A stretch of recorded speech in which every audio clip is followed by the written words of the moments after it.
welcome to another episode of I Helped Make That.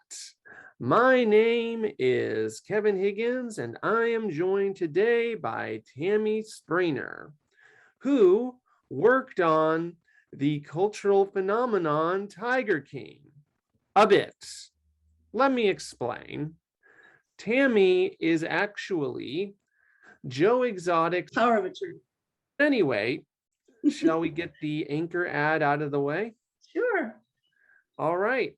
So, Tami, have you ever wanted to create a podcast? Yeah, I have. I don't know how to go about it.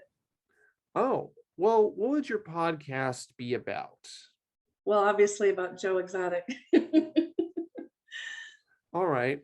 Well, if you want to create your own podcast, do you know what you use? No idea. You would use, or you could use, Anchor. You know why Anchor?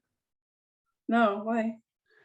It's the easiest podcasting platform to use.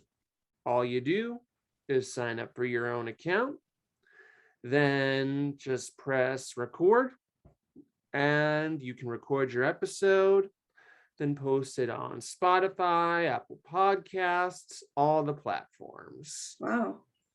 Yeah. Sounds great. So Tami, if you want to use any podcasting platform, use Anchor today. So now tell me, Tami, how long have you known Joe Exotic? Okay, I have kind of an interesting story because I never knew him before Tiger King. I just became a fan when I watched the show like everybody else. So I've only actually known him and talking to him for 2 years. How did you end up talking to him then? I just wrote him a fan letter like everybody else. I wrote him a letter in prison. I found it online, and so they were saying, oh yeah, he answers all his letters. So I thought, why not? I'll just tell him I like the show, and you know how I thought that he was innocent. So I wrote him a letter, and he wrote me back, and then I wrote him another one, and then he wrote me back, and then I wrote him another one. So by the fourth letter, he started emailing me.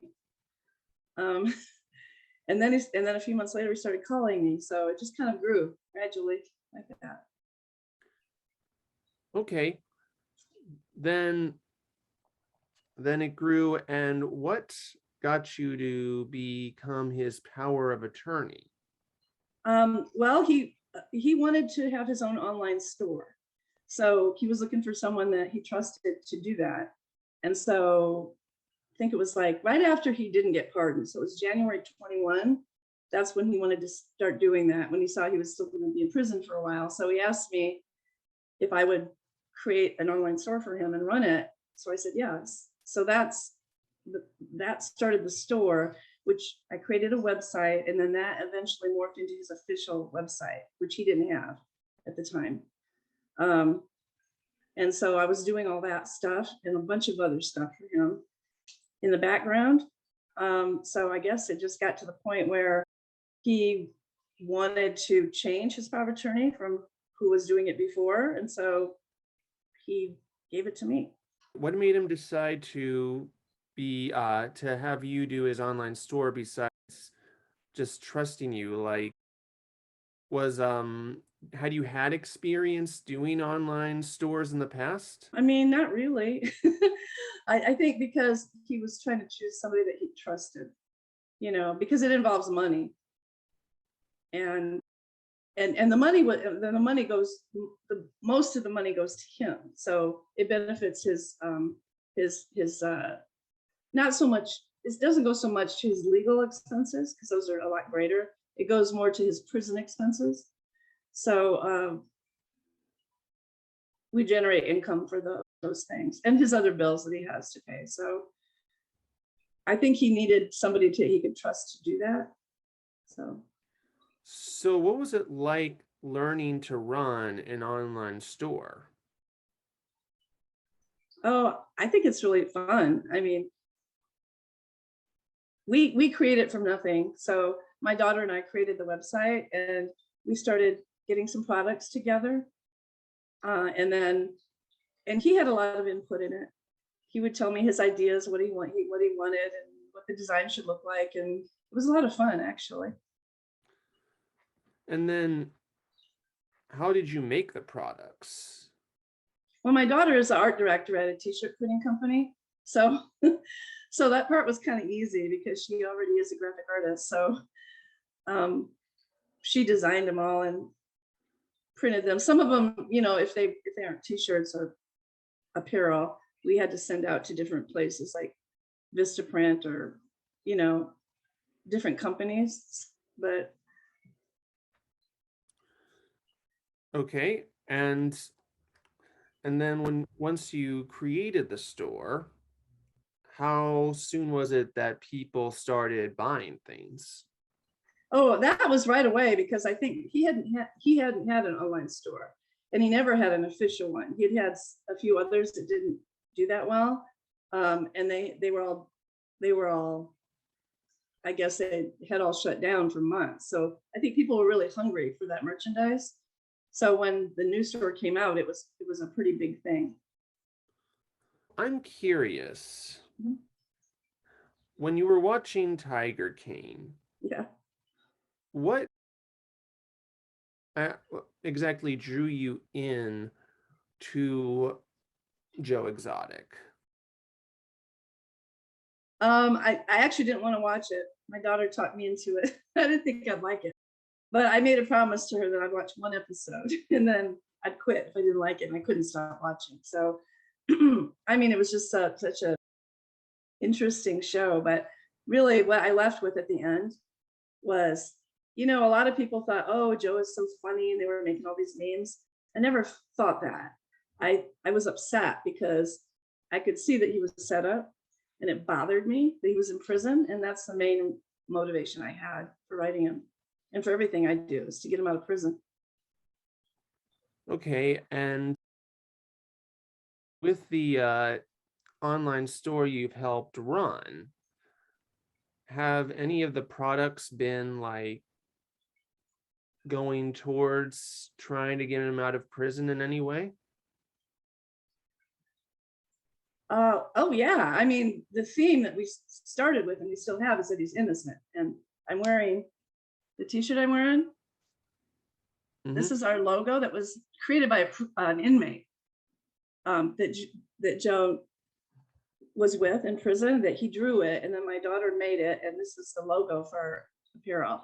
And it says innocent king, but then it says tiger small above it. So the focus of it was to push his innocence after he didn't get pardoned, especially. Mm-hmm. And his attorney has been putting out videos called Tiger Tales that have all this recorded evidence from the witnesses that recanted their testimonies too. So that's what we're pushing with all the merchandise, is that he's sitting in prison innocent, and we want to raise awareness about that. So you got all these, shirts, printed out right away. And I know he's still in jail, but Yeah. do you think this merch has at least quickened the process of him trying to get out of jail, even if he's still in it? I don't know. I don't know if it does anything, because the legal system is slow. And right now we're waiting on the judge to decide if we grant a retrial based on the new evidence. So, I mean, I don't think it influences him, but I think it influences the court of public opinion. And that's important because there's a lot of people out there that, just the general public, not the really, not the fan base so much, that really don't realize. They think he's in prison for animal cruelty, and they think he's, tried to murder somebody, and none of that is true. So I think that that's what we're trying to do. We're trying to change the general public's opinion, because that could sway people in positions of power. As a power of attorney, you are probably aware that there was a second season of Tiger King. Yep. And a straight to Peacock biopic miniseries.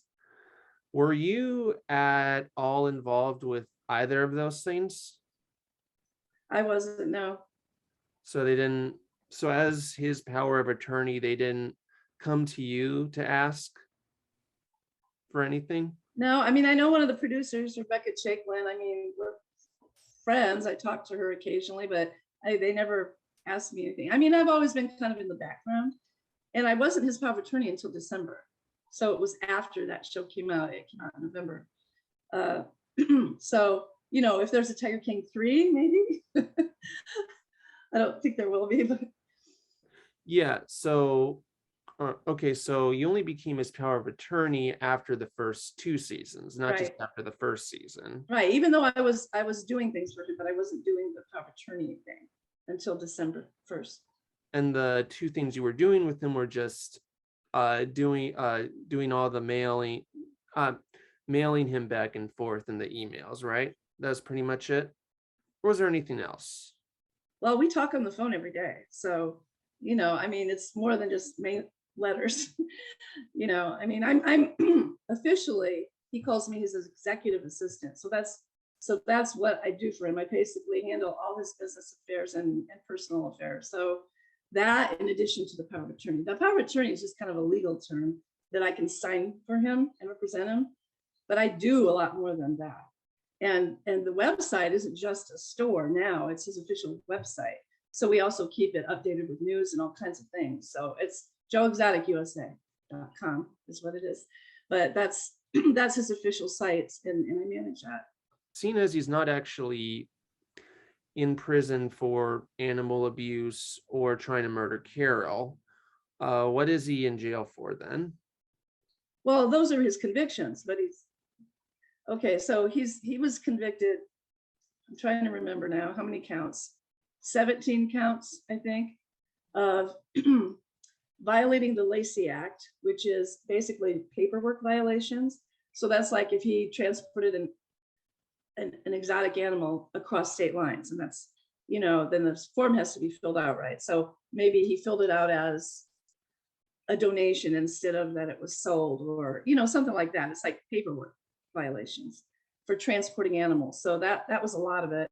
And then the other part was the 5 tigers that he shot, which wasn't abuse. They were old and sick. So he euthanized them by shooting them because he didn't have a vet around at the time. And he was told that he could do that by the USDA. And that's who governed his zoo. They would come and inspect him every so many months. And they had told him before that he should put them down because if they had bad arthritis in their feet. So like they couldn't walk properly. They were in a lot of pain. They had claws coming out of their legs and stuff. It was just kind of a situation where he just kind of had put off doing anything about it. He just decided, I'm just going to let these tigers go. So that's what happened there. And they tried to make it look like, oh, he shot these healthy tigers and that was abuse. But that wasn't the case. And as far as the murder for hire, there were 2 counts, even though it was the same person. It should have been 1 count, and they're making him serve 2 terms, one after the other, consecutively, instead of all in one sentence. So that's why his sentence is so long. And all the evidence shows that he didn't really pay the hitman to go and kill Carole, that was money that he gave him to leave the zoo. It was for a different purpose, and they kind of set him up with that and concocted this story after the fact to put him in jail. And all that evidence shows that. It's all in the motion for the retrial on his website. All right. So he was convicted of those things. I'm saying he was innocent, though. Thank you for the clarification. Now, just going back to the 2nd season of Tiger King and the biopic, I know that you were in how do I say this? Did you watch those 2 things, or were they a little too personal? Like you couldn't bring yourself? You're talking about the Joe versus Carole show? Yeah, mostly. Oh, yeah, I'm not a bit. I watched it once, but it's not worth watching twice. Honestly, I didn't see They did not portray Joe right in that at all. Honestly, I didn't even see it at all. I will admit it was less about the subject matter and more that I just find it weird that they hired Kate McKinnon to play a middle-aged woman. Yeah, Like it was like weird. yeah, like she's not even 40 yet, and she's playing a woman who's well into her 50s. Like She's 60. I know, but Carole. but wasn't that, but like, I know Carole's 60, but at the time the show set, isn't she supposed to be in her 50s? Like, Oh yeah, I mean there were some parts where she was younger, so then it worked. But then okay. yeah, they didn't really age her. It wasn't even just that. I mean the John Cameron Mitchell that played Joe. I mean I like him as an actor, but he just I don't really think any actor could do Joe justice, to be honest, because he's just so unique of a person. Um, it just Yeah, wasn't believable to me, only because I know how Joe is, and he is like the way they portrayed him in at all. yeah. Actually, I heard they were going to have a biopic with Nicolas Cage as Joe, but nothing seems to have come of that, and I think they canceled it or They something. canceled it because they said it wasn't relevant, but I was glad because I don't like Nicolas Cage personally, and I think he would have been terrible. But I like I said, I don't think anyone could play Joe, so I probably wouldn't like anybody, to be honest. And yeah, it is too personal. Not when I first saw Tiger King, because I didn't know him, but now going back and watching those shows with Joe, the actual Tiger King, the first one, I don't like watching it. I get too upset, especially at the end. Yeah, I can see when things just get a little too personal. Like there are a Yeah. lot of documentaries or biopics out there where you're always hearing people go, no, that's not how it happened at all. In fact, they make fun of that phenomena in the new season of The Boys. I don't know if you watch that show, No.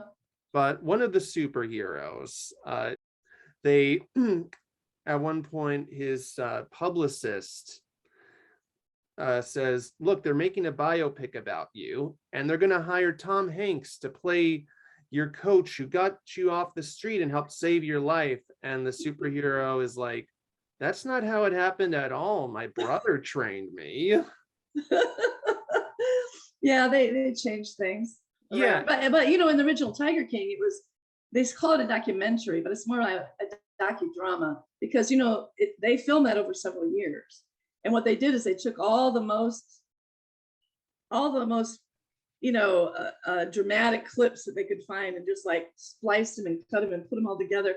Like a good example is the scene where Saf, the employee, gets her arm bit off by a tiger, you know, and when that accident happened in Tiger King, they cut everything out and made it look like Joe was putting on a jacket and worrying about his money and all that, which I have the full video uncut on the website. Nothing like that. He was an EMT before he had a zoo.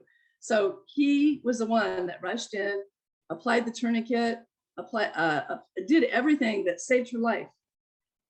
So he was a hero. He basically saved her life. So that's not how Tiger King portrayed it, but that's what people think. So that's how the general public have this opinion of him that isn't even true. That's just one example. documentaries definitely go in with their own biases. Like the Whitney documentary from a few years ago, didn't it convict like one of Whitney's family members of raping her and her siblings, and like that turned out not to be true? Oh, I didn't see that. I don't have much time for TV. Oh, oh. I'm pretty busy. Yeah, well, I heard something about that, but I don't know if you remember this, but Bowling for Columbine kind of got into some hot water because they had because have you seen that?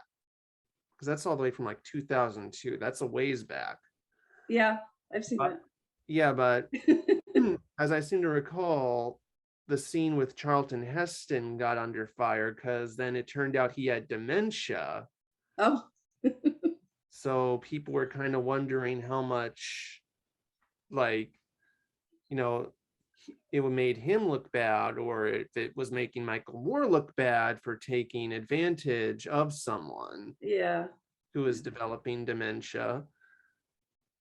So, there's that. But anyway, Well, and those people were all paid that they interviewed for Tiger King, which a real documentary doesn't pay people. oh, I didn't know that. Yeah, they were paid. So if you're paying people to say stuff, they're gonna say whatever, you know, whatever you want them to. Yeah, yeah. That can be the problem with celebrity drama. like it's all very he said, she said, and Yeah. you never know, who's telling the truth or not. Like, there can Right. be like, a feud between two celebrities where one celebrity says we squashed that feud, and then the celebrity they had a feud with had died, and then like, their that celebrity's friend still doesn't like the other celebrity, so you don't know if they really squashed their feud or not. Yeah. If their friends just hate him for a completely different reason and making him or her look like a bad guy.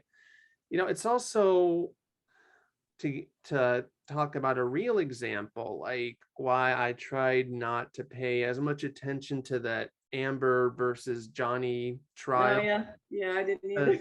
yeah, because like I'm not really sure who to believe, if I'm going to be honest. Like there's a lot of evidence making both of them look like bad. And why do people even care? I mean, I don't really even care. So I Yeah, don't know. It's nothing's real anymore. yeah, Even reality shows aren't real. yeah, but yeah, that's just kind of why it's hard to really get into this celebrity drama, because it's all a bunch of he said, she said stuff a lot of Exactly. time. All right, well, I think we could end it here, but thank you for coming on the show. You're welcome. My pleasure. Yeah, and that was I helped make that. I'll talk to you later. Okay. Bye. Bye.